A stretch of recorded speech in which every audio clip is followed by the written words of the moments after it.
Welcome back to this career readiness course on the essentials of entrepreneurship. This is module 3, and in this module, we're going to be looking at the skills and tools of entrepreneurship. Now, how do you take all the many different skills an entrepreneur needs and all the hundreds of tools that we use and boil this down into one small overview session? Well, what I did is I really looked at what are the most essential things just in my own life and in my own progress as an entrepreneur. What have been the most essential things that I absolutely couldn't have done without? What are my most important skills and tools? So I boiled those down into basically 5 topics that we're going to cover in this module. Leadership and management, marketing, human resources, operations and processes, and then metrics and dashboards. This is what I find myself using all the time, and this is what I find that I've used consistently throughout my own growth and my own journey as an entrepreneur. Okay, so the first skill that we want to talk about is leadership and management. And I've just fooled you basically, because yes, these are 2 different skills. Those who are leaders and those who are managers. And honestly, very rarely do you find a single individual who exemplifies both. You might be a bit more of a leader and struggle with management. You might be a better manager and struggle with leadership. I don't care which one it is. If you're going to be an entrepreneur, you've got to start operating in both. The one that comes naturally to you, great. The other one, you're going to have to put time, effort. You're going to have to read up on it, learn more, try harder. Okay? It's hard to be an entrepreneur. It's hard to create a corporation, a profitable, competing business entity out of nothing. And you're going to need to be on your game, both in terms of leadership and in terms of management.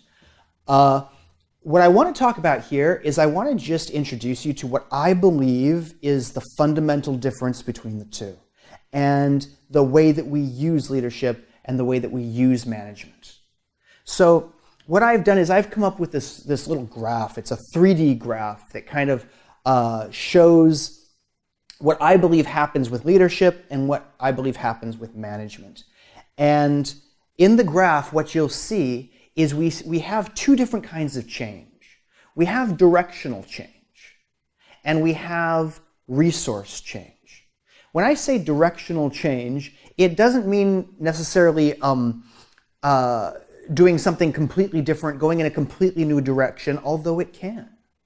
Okay? But directional change is when we shift the course primarily of where we're going. And that is one of the fundamental skills of a leader. There's an old saying, right? You think you're a leader or you wonder if you're a leader, look behind you, see if anybody's following.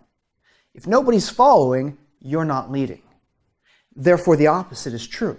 If you look behind you and you see people following you, you have people following you, you are leading.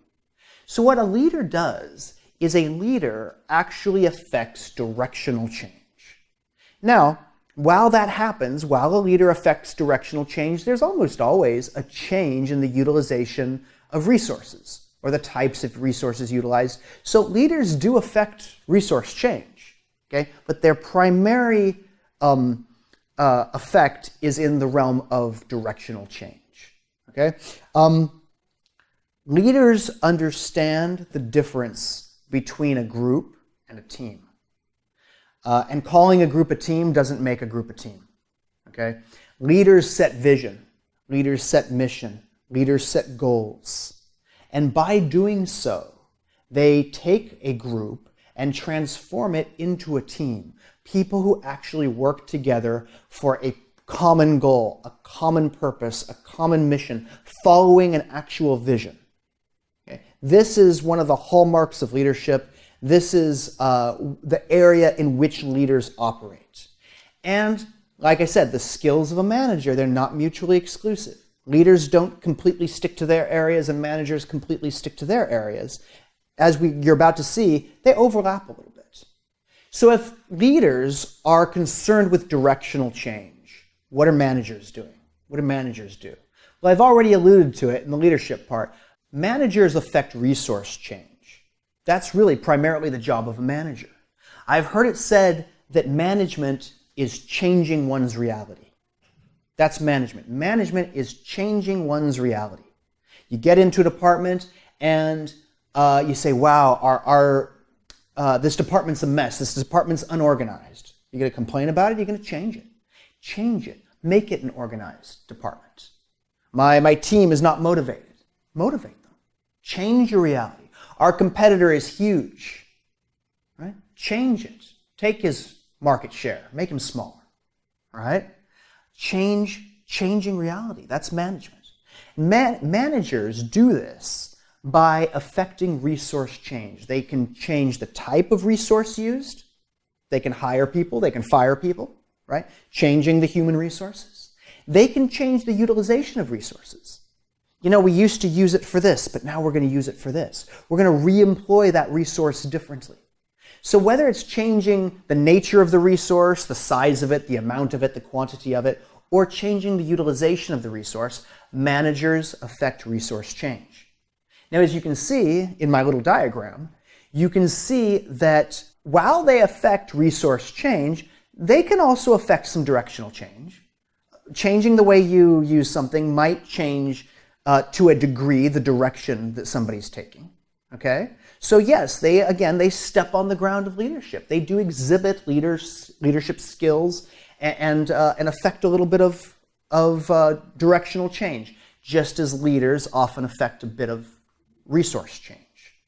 Okay? So two different skills, primarily concerned with two different aspects of running a business, but intertwined.